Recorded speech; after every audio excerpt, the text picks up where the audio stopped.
Hey guys, Mark Angelo here. I wasn't going to make another video since I made one this morning, but I wanted to start the series that I spoke about. And I'm not making this video live because the quality of the video isn't that great when it turns out to be live. So it's being pre-recorded. It's 11:19. I came home from work and showered and made myself something to eat. And before heading to bed, I decided to make the video. My life is the series. So you all could understand me a little bit better and get to know the real me. I want to go back to when I was a child.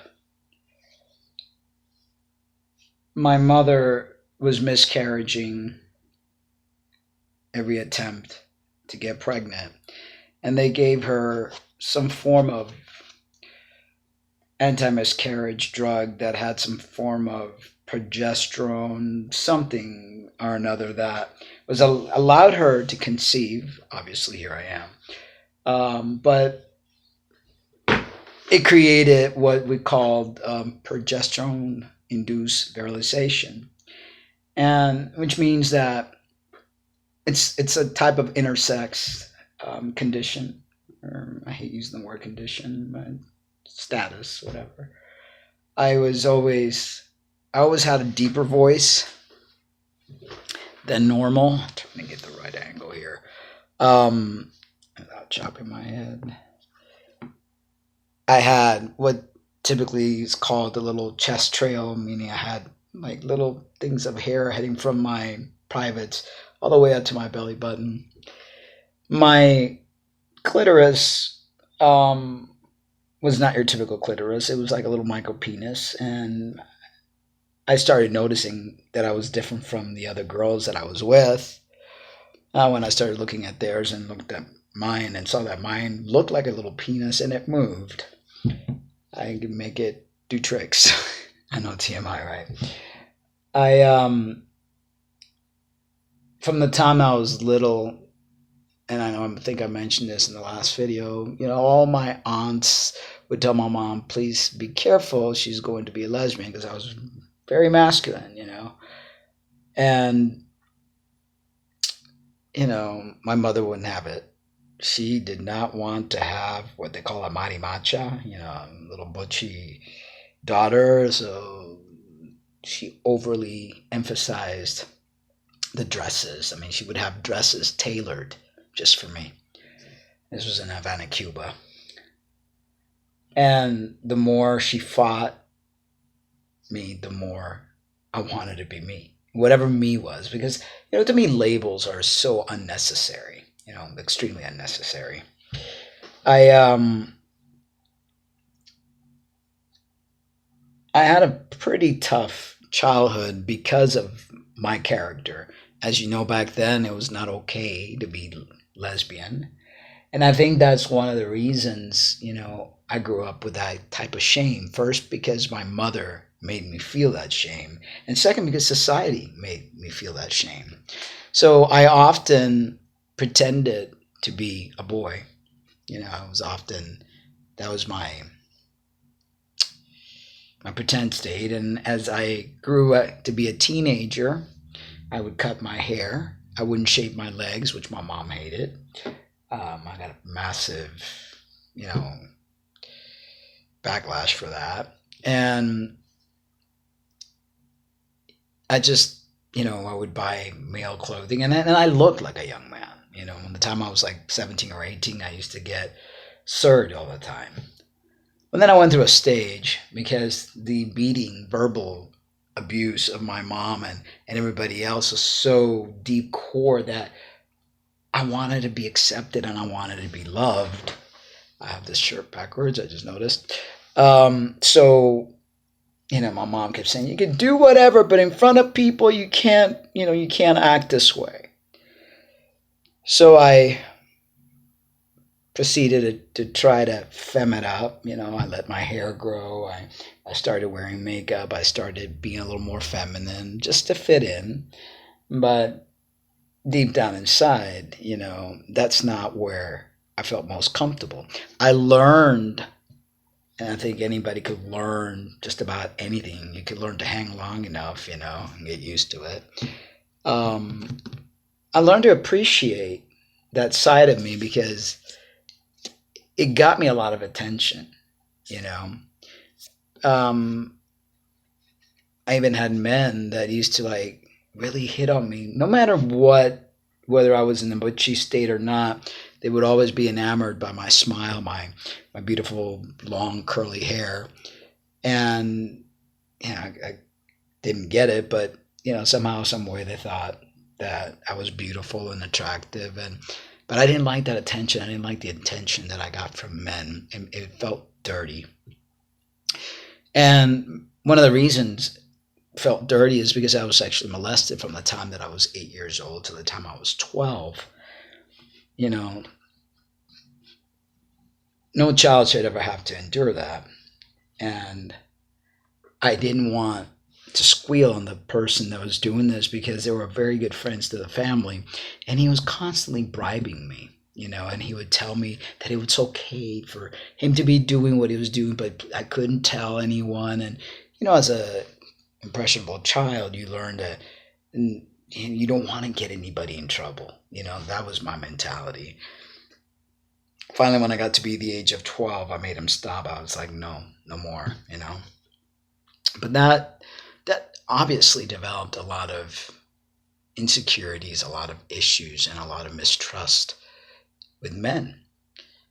Um, Besides the fact that my father was a heavy drinker, alcoholic, and abusive in many ways. Later on, I realized that he also has Asperger's, really bad case, and I think that's why he would drink to try to kind of numb certain things because things heighten in him. I've forgiven him, but I don't much like him. I love him, obviously. This is my father, but there's love and there's dislike, because what he put me through and what he put my mother through. But my mother was not an easy person to deal with either. She has thyroid condition. She had one of her thyroids removed, and she has a big old hole, and that was a major source of insecurity for her. She married my father not wanting to. She wasn't in love with him, but she was afraid she wasn't going to find anybody else, and my grandmother pushed that in her head. They were both very hardworking parents. We came from Cuba, and back in 1969, the last airplanes that came, they were allowed to fly from Cuba to the United States. Very hardworking parents. My mom was a cashier for Winn-Dixie, and my father was the produce manager. And besides that kind of work, I think they both had two jobs, and my mom started going to school as a bookkeeper so she could better herself. My dad became manager of a building, so we lived in a building and we didn't have to pay rent, and they worked and they saved up money to buy their first home. Of course, back then a house was $30,000.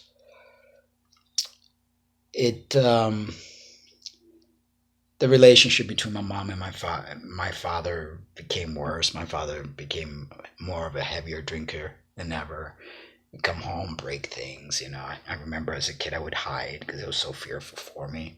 Every time I heard that door open, and I was like, oh God, no, and things would fly, and he would break things, and he would hit my mom, and I grew up with that for many years, and so much violence. And my grandmother lived with us along with my retarded uncle, which was also very violent and would break things and fight. My grandmother used to give me these little called Librium or Valium because I was a very nervous child. It was like a little dog shaking every time fights and disagreements were going on at home. My mom was a perfectionist, is a perfectionist, and ingrained all that in me. Part of my OCD is because of that, and again, I'm not putting any blame. I think that everything happens for a reason, and we're given the parents that we have to help us grow. I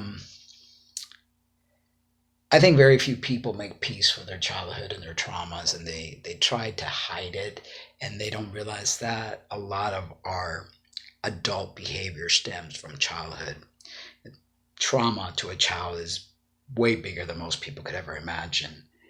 And although it doesn't arise in your conscious mind, subconsciously it lurks and it stews and it creates issues that later on as adults we can't control. I When I was a teenager, I got involved in drugs. El Paso, Texas. Actually, my father, at the time, El Paso and Mexico, it was easy to transport drugs from Mexico to the United States. And I used to be able to take his stash, whether it was weed or cocaine or whatever, and I used to give it away to my friends in high school. And I was pretty into drugs, back then. Um,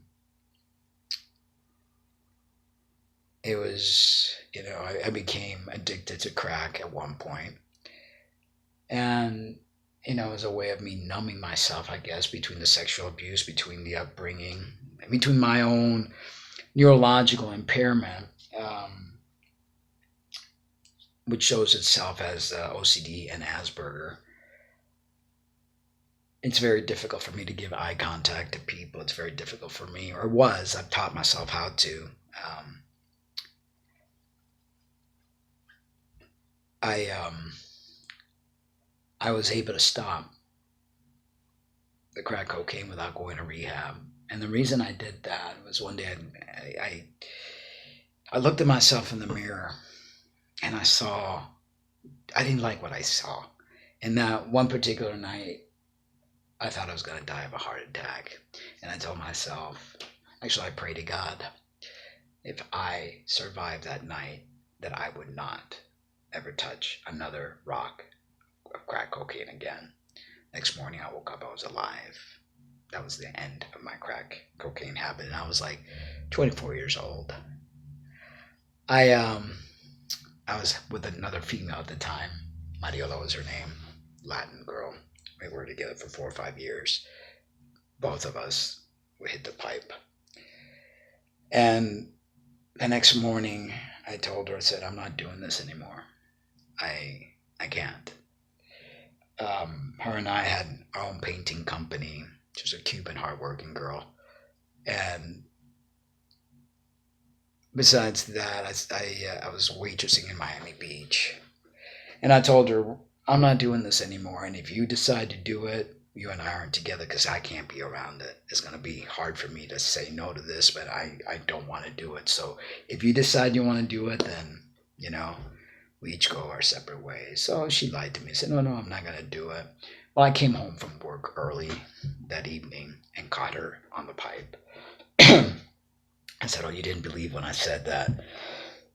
Excuse me. If you were going to do this, then you and I were over because I don't want any part of it. I took my stuff, left her in the apartment, and actually I stayed in the hotel that I was working in, and they gave me a room. And they loved the way I worked because I not only was I waitressing, but I was also like a short order cook for them. And I broke up, because one of the things with me is if I realize that something is harming me, whether it be person, chemical, food, whatever it is, it's very easy for me to stop and say no. Because as messed up as I grew up, as messed up as my life has been, and as little self-worth that I've had, I've always loved myself. In my own way, I've always tried to protect myself because that's something within me, this protection, this need to heal, to coven, to hold, to love, because I didn't feel that love growing up.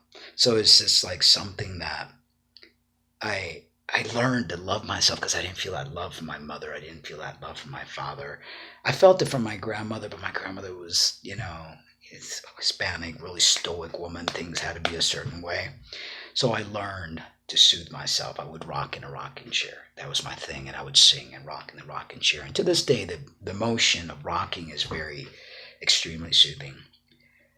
So, needless to say,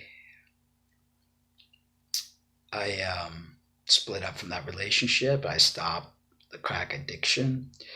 Um, During that time that I was working in a hotel, I met an Englishman by the name of Fred.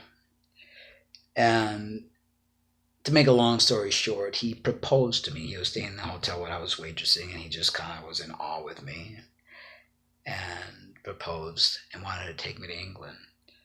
My mom thought it would be a great idea so that I would get away from the whole drug scene. I would get away from being with women. And my mom came to meet him along with my sister. And during the trip from Miami to Miami Beach, it was about like a 45-minute drive. They got into a bad car accident. Needless to say, my mom never made it to the hotel. They rushed him to the hospital, and my mom got pretty hurt. I had to quit my job and go take care of my mother. I felt bad that she was coming toward me and she had a bad accident. So I stayed with her and took care of her and nursed her back to health. And she tells me, I really want you to marry Fred. If you love me, you would do it. As the good daughter that I was raised to be, I went ahead and I did it.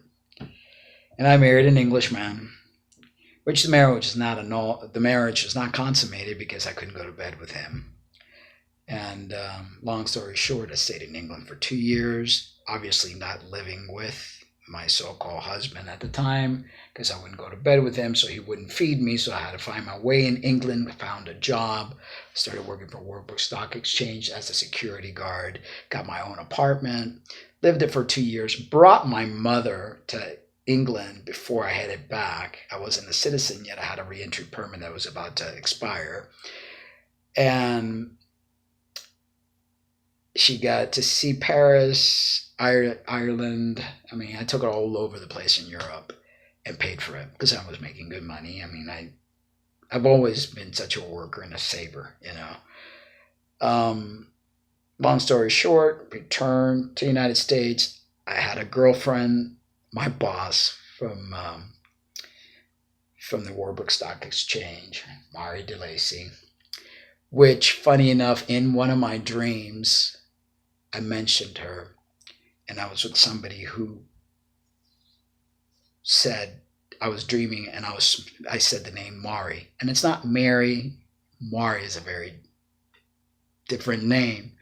So the girl that I was with when I left Fred and I met at a bar, and she allowed me to stay with her and fell in love. She fell in love with me. She said, "Who's Mari?" And I'm like, "I don't know who Mari is." Well, long story short, found a job at the Warburg Stock Exchange, and as they're showing me around the location, they said, "This is your boss." She was the head honcho of the security department in Warburg Stock Exchange, which is a very big to-do. "Hello, my name is Mari DeLacy." I turned white. I'm like, that's the name then. And I'm thinking, you and I are going to be together, aren't we? Sure enough, 2 weeks into the job,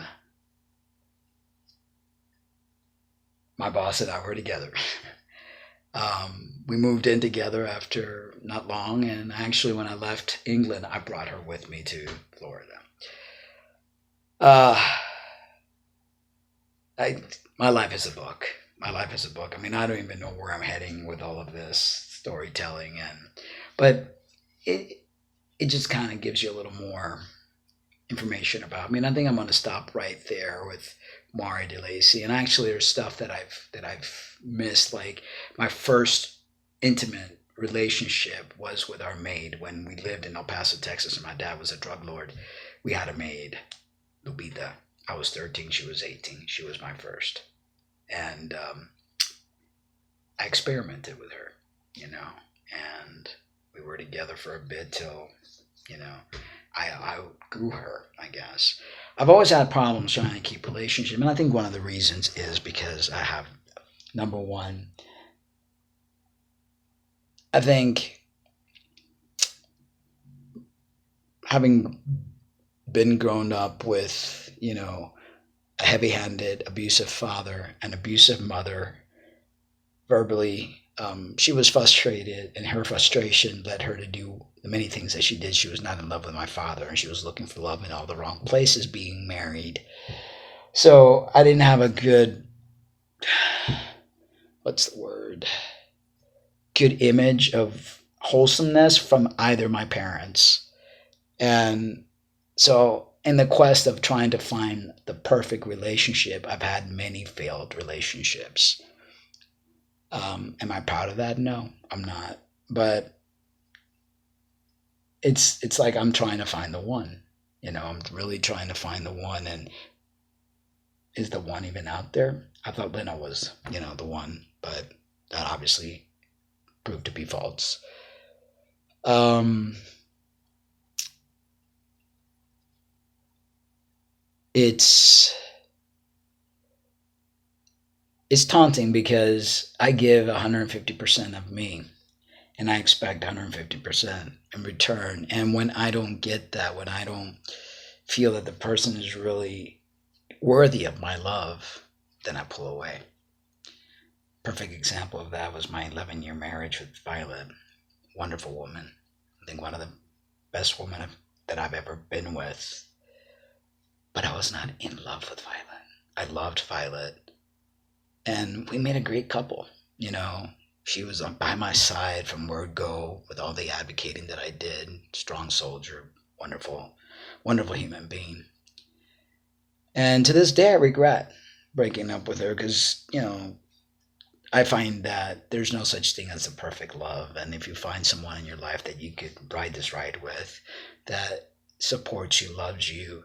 I mean, Violet kissed the ground I walked on, literally. She respected me, and we talk often, and it's like, who knows what the future might hold, and we may get back together again in our old age, because we were very compatible when it came to cleanliness, when it came to working out, when it came to eating healthy, and just, we barely argued, barely, it was just, we were good together. So, but I let that go, like an idiot. I'm human. I make mistakes. I've made so many mistakes, people. Just so many. So many. But I'm a good-hearted person. I'm a hard worker. I have that healing nature. It's what I do. And I think because as a kid I was a very sick child, and I think a lot of the sickness stemmed from that environment that I lived in, that vile, terrible environment. I was asthmatic. A dog would scratch me, I would break out in hives. I was allergic to everything. I remember one of the trips to the hospital, to the doctors, I was having an asthma attack, and I was so tired of those shots. They were so painful that the doctors, was trying to be nice, and he gave me this pill, thinking, okay, we're not going to give you this shot. We're going to give you this pill. It should work to stop the asthma attack. And in the car, I'm all happy because I didn't have I wasn't going to get the shot. Go figure. I inject now weekly. And I start feeling these bumps coming all over my head. I'm talking about huge bumps, just like all over my head. And I'm like, Mom, Dad, they were driving. Something's not right. And they're like, well, what's wrong now? Your asthma went away with the pill the doctor gave you. The attack has subsided. My head's got all these bumps. My mom sticks her hand. I'm in the back seat, and she feels my head. I had this huge bump. They had to turn around and go back to the clinic, whatever. And sure enough, I had to get the shot anyway, because now not only the asthma thing, but now they had to stop the reaction. A very sick child, extremely sick child. It was like hospital doctors, you name it. Had my tonsils pulled at 8 years old because I was always having allergies, and it was just a mess. And I truly believe that it was from the environment that I grew up in, because as soon as I left the house, all that sickness went away. That's why I'm so health conscious. That's why to me, health is so important. There's so much that makes me tick, and so many reasons why I am the way that I am. Am I perfect? No. But I can guarantee you person will never find another honest, loving, caring, responsible human being like me. When I love, I love. And although For instance, 11 years with Violet. Violet to this day has not found anyone. I don't think she'll ever want to find anyone because the kind of love that I gave Violet, she'll never find out there. It's just, and I'm not trying to toot my horn, but it's, I'm a very passionate person. Sometimes my passion gets confused with all sorts of different things. Sometimes my caring gets confused with controlling. Sometimes whatever, it's like however a person wants to view. But my intentions are never to be controlling. My intentions are never to do any harm whatsoever. It's my intense, passionate way of being, and because I grew up in a world that, gosh, it was a war zone. That's all I could say, a war zone, and no one should ever have to do that. I'm gonna stop right now, but I hope that you got a glimpse of how I got here. And then next video is going to be explaining a little bit more about this trans thing and the whole concept of why I did what I did, and dive deep into those feelings. And again, any questions, please feel free to post down below. I'll probably do a live stream maybe tomorrow morning when there's less traffic and the bandwidth, so that it doesn't get all choppy. At least this will be high definition for you guys to really get to see and enjoy. I hope I've cleared up a lot of things, and I hope you guys get at least know me a little bit more now than you did prior. Alright guys, it's late and I'm tired, but I love you. And remember to always love yourselves too. Bye bye.